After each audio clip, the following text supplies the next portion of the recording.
Assalamualaikum warahmatullahi wabarakatuh. Berikut ini kita akan membahas soal-soal tes CPNS Kemenkumham ya, sesuai aturan Kemenpan RB dan BKN tahun 2019. Yang pertama kita harus mengenal tahapan tes CPNS Kemenkumham dulu ya. 1.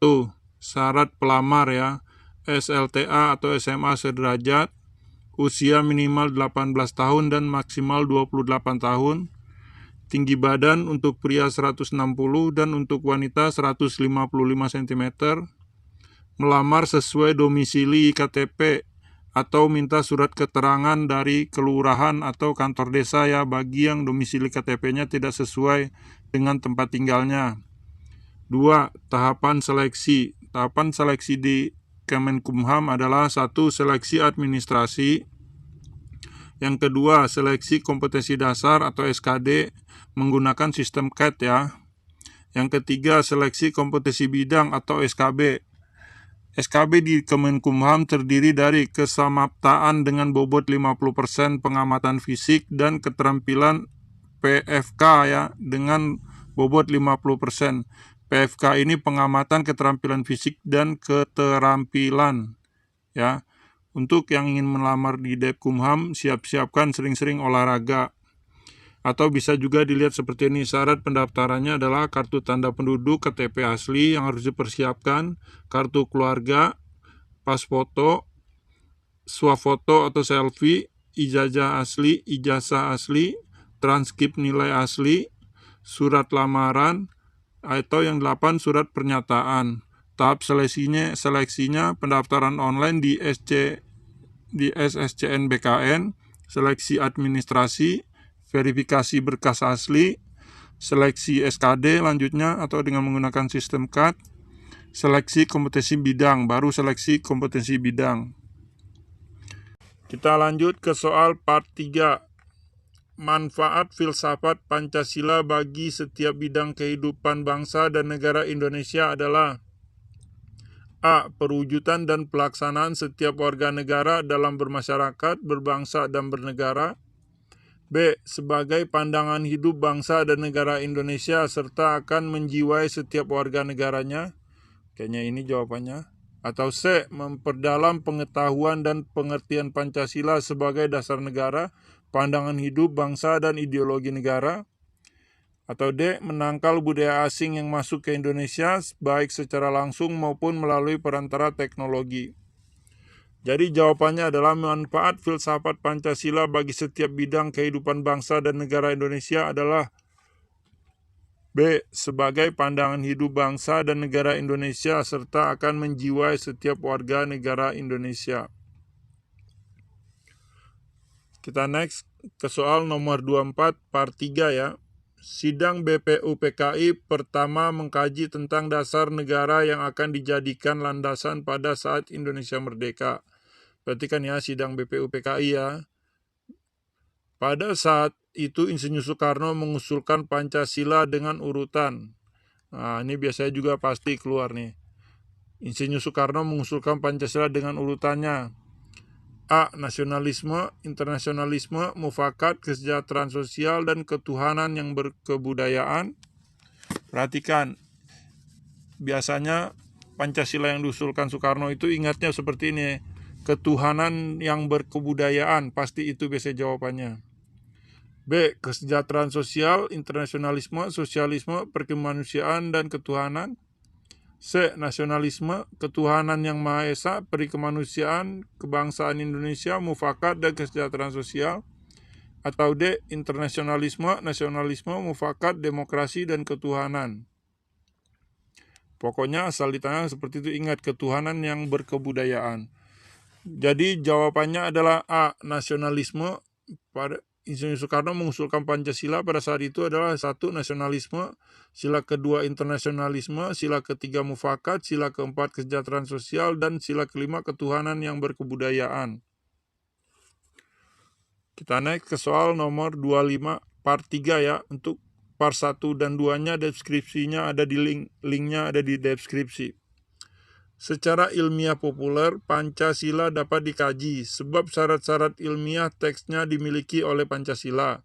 sebagaimana tercantum di bawah ini, kecuali, perhatikan, kecuali A. Sistem, B. Empirisme, C. Objek, D. Metode. Kayaknya metodenya nggak bisa dah. Jadi secara ilmiah populer Pancasila dapat dikaji sebab syarat-syarat ilmiah teksnya dimiliki oleh Pancasila sebagaimana tercantum di bawah ini kecuali metode, ya. Jawabannya adalah D, metode. Kita next ke soal nomor 26. Pada tahun 1965, Empu Prapanca menulis Negara Kertagama yang menyebutkan istilah Pancasila. Dan Empu Tantular menulis kitab yang menggambarkan kejayaan Majapahit, yaitu kitab apa biasanya? Nah, ini soal legend juga nih, biasanya pasti keluar aja, Empu Prapanca dan Empu Tantular. A.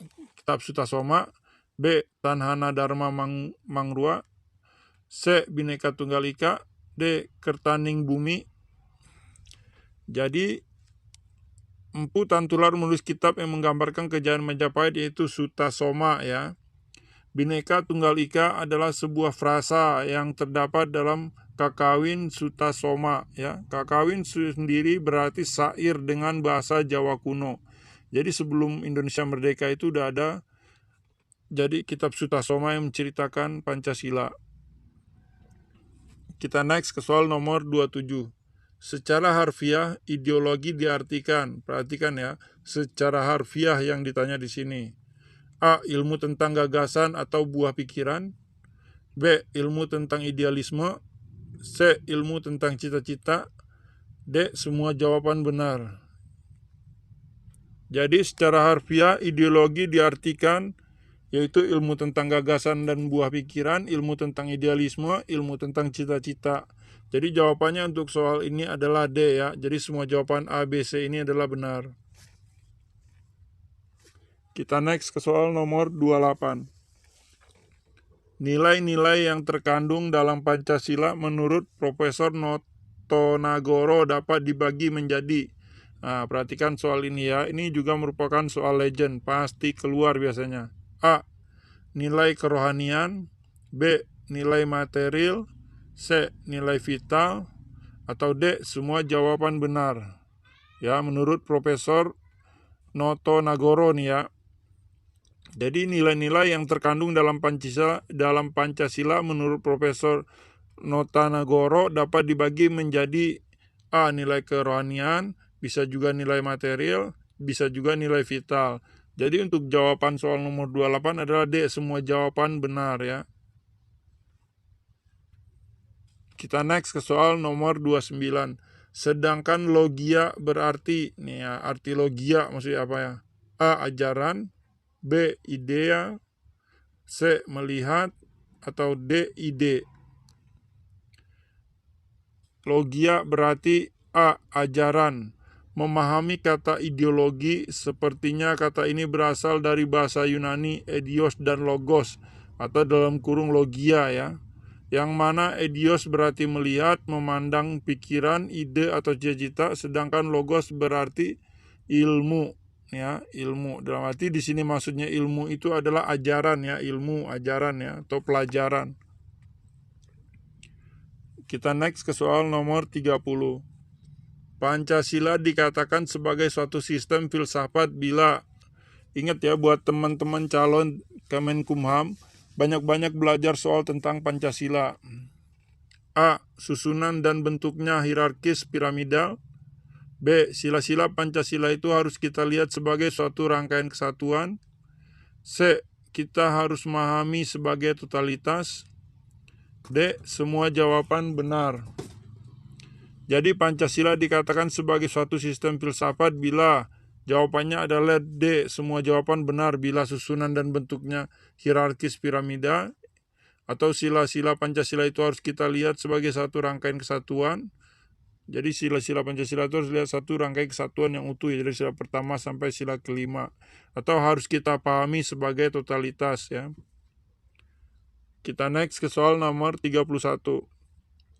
Secara etimologi, ideologi berasal dari bahasa Yunani, aiden yang berarti, ini juga biasanya suka keluar nih. A. Ajaran, B. Ideal, C. Melihat, atau D. Ide. Jadi secara etimologi, ideologi berasal dari bahasa Yunani Aiden yang berarti C. Melihat, ya. Secara etimologi, ideologi berasal dari bahasa Yunani yaitu idea dan logia. Idea berasal dari Aiden yang berarti melihat. Perhatikan sini, yang berarti melihat. Kata logia mengandung makna ilmu pengetahuan atau teori, sedangkan kata logis berasal dari kata logos, dari kata legion yaitu berbicara. Perhatikan yang tadi ya, logia ya, ilmu pengetahuan ya, atau ajaran seperti yang saya bilang dari soal sebelum ini. Kita next ke soal nomor 32. Kedudukan dan fungsi Pancasila sebagai falsafah hidup bangsa Indonesia merupakan A. Petunjuk, penuntun, dan pegangan sikap. B. Pandangan hidup. C. Keyakinan yang memiliki kebenaran. D. Sikap mental, tingkah laku, dan amal. Perhatikan yang di sini ya, bangsa Indonesia. Pancasila sebagai falsafah hidup bangsa Indonesia merupakan, jadi jawabannya adalah C. Keyakinan yang memiliki kebenaran. Jadi kita harus meyakini Pancasila itu merupakan suatu keyakinan yang memiliki kebenaran. Pancasila sebagai falsafah hidup yang mempersatukan bangsa. Pancasila merupakan kepribadian bangsa Indonesia yang mengandung nilai-nilai dan norma yang diyakini bangsa Indonesia paling benar tuh ya, adil, bijaksana, dan tepat untuk mempersatukan rakyat Indonesia. Jadi Pancasila itu ada prinsip Bhinneka Tunggal Ikanya juga. Kita next ke soal nomor 33. Berkenaan dengan Pancasila sebagai falsafah bangsa Indonesia, maka terdapat beberapa teori di negara lain yang dapat menjelaskan perbedaan yang mencolok terhadap ideologi suatu negara. Falsafah negara-negara Eropa Barat dan Amerika cenderung menganut paham individualistik ya. Kalian tahu ya, individualistik itu atau self atau sendiri-sendiri yang dikemukakan oleh, ini juga biasa soal legend nih. A. Spinoza. B. Semua jawaban salah. C. Thomas Hobbes. Atau D. Marx. Jadi jawabannya adalah C. Thomas Hobbes ya. Jadi individualistik itu dikemukakan oleh Thomas Hobbes. Kita next ke soal nomor 34. Secara etimologis, filsafat berasal dari kata philein dan sophos. Merupakan kata tersebut mengandung arti A. Kumpulan orang bijaksana. Ya, kata filsafat tuh philein dan sophos itu perpaduan kata tersebut mengandung arti kumpulan dan bijaksana. B. Pemikiran yang selalu menginginkan kebijakan. Atau C. Cinta ilmu pengetahuan. Atau D. Teman dari kebajikan. Perhatikan ya, biasanya soal yang berhubungan dengan filsafat sebut merupakan seorang yang mencintai ilmu pengetahuan. Jadi secara etimologis filsafat berasal dari kata philein dan sophos, merupakan kata tersebut mengandung arti C. Cinta ilmu pengetahuan. Ya, perhatian, cinta ilmu. Berarti filsafat itu banyak orang-orang yang mencintai ilmu pengetahuan, ilmu. Kita next ke soal yang terakhir, nomor 35. Menurut Profesor Notonagoro ya, apa yang dimaksud dengan nilai vital? Nah, ini perhatikan ya, Profesor Notonagoro ini pasti sering keluar biasanya nilai vital, nilai-nilainya yang dikandungnya ada 3 biasanya. A. Segala sesuatu yang dapat menyebabkan hal yang genting bila tidak terpenuhi. B. Semua jawaban ini adalah benar, semua jawaban A, B, C ini D dan ini benar. Atau C. Segala sesuatu yang benar-benar penting bagi manusia. Atau D. Segala sesuatu yang berguna bagi manusia untuk dapat mengadakan kegiatan dan aktivitas. Jadi jawabannya adalah menurut Profesor Notonagoro, apa yang dimaksud dengan nilai vital adalah segala sesuatu yang berguna bagi manusia untuk dapat mengadakan kegiatan dan aktivitas. Perhatikan ya, menurut Notonagoro nilai dibedakan menjadi 3 macam ya. Perhatikan nilainya dibedakan menjadi 3 macam, yaitu nilai material, nilai vital, dan nilai kerohanian. Bisa aja juga nanti soalnya yang ditanyai yang dimaksud dengan nilai material atau juga yang dimaksud dengan nilai kerohanian. Jadi nilai vital adalah segala sesuatu yang berguna bagi manusia untuk dapat mengadakan kegiatan atau aktivitas. Oke, sekian soal-soalnya part 1, part 2, dan part 3. Terima kasih sudah mampir ke channel kami Marvin Studi. Semoga ilmunya bermanfaat. Jangan lupa lihat part 1 dan 2-nya ya. Link ada di deskripsi kami taruh. Semoga lulus saat ujiannya nanti. Ingat, persiapkan diri Anda untuk Kemenkumham. Sering-seringlah olahraga. Oke, sekian. Wassalamualaikum warahmatullahi wabarakatuh.